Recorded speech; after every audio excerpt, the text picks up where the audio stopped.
English reading practice, exercise 10, the power of questions, advanced level. Be sure to watch the introductory video to this playlist before doing this exercise. Click on the link below in the description. Here are the instructions. 1. Turn up the volume so the teacher's voice is loud. 2. Read the words in red out loud at the same time as the teacher. 3. Pay attention to the teacher's voice intonation and the word groups. 4.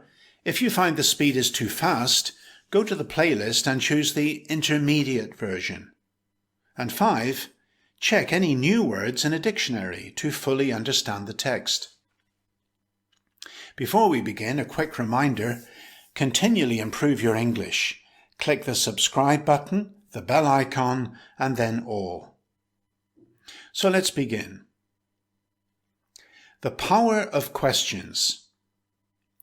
Illustrating the power of questions, Rudyard Kipling, English poet and novelist, wrote, "I keep 6 honest serving men. They taught me all I knew. Their names are what and why and when, and how and where and who." These 6 questions provide the fuel our brains need to think. Thinking usually involves a process of questions and answers. When a question is posed, the brain automatically tries to find an answer. Questions are like an interrupt function on a computer. An interrupt is a signal that is sent to a processor requesting immediate attention. When the processor receives this request from a keyboard or mouse click, it stops what it's doing and then runs a process associated with the interrupt. Then, after it has dealt with the interrupt, it resumes its previous activity. Have you noticed this happening to you when a question is asked? You may be deeply engrossed in reading or studying, and you hear a voice that says, "What time is it?" It is difficult to ignore. Usually we stop what we are doing, answer the question, and then resume what we were doing. Such is the power of questions. A question is raised, and the brain simply has to stop and try and find an answer. Let us now take this understanding and employ it in our lives. When it comes to anything we do in life, whether in family matters, business, career, problem solving, health, if we ask the right questions, we can probably change the quality of our lives and our work.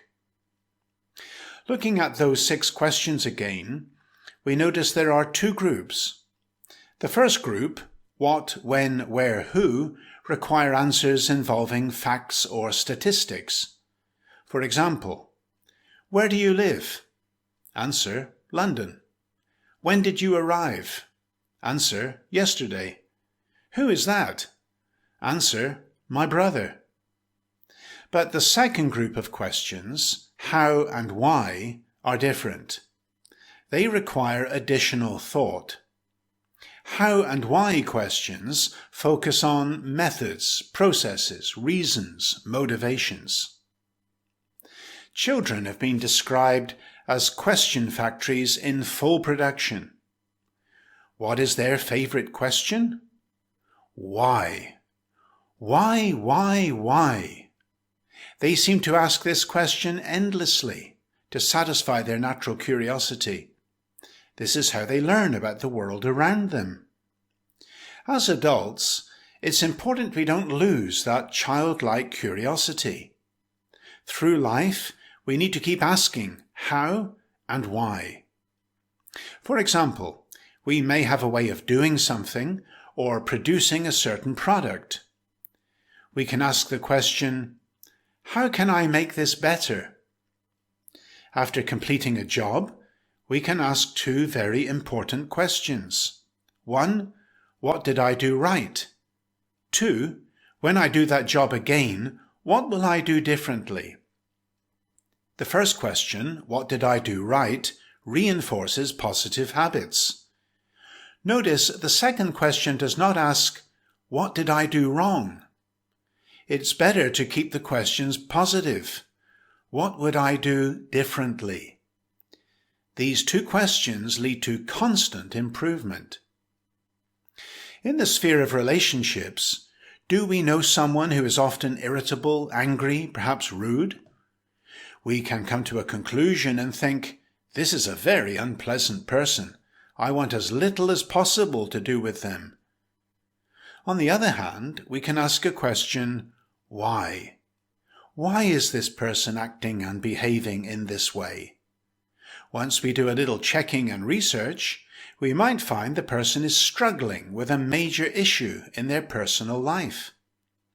Perhaps they are going through a divorce, or facing a serious health problem, or supporting sick family members, leaving them feeling tired and exhausted each day.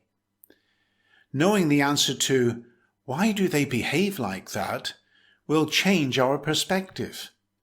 It will move us to show more understanding, empathy, and kindness, which in turn will affect the way we speak to them, which in turn might soften their approach as they respond to our words of kindness and sympathy.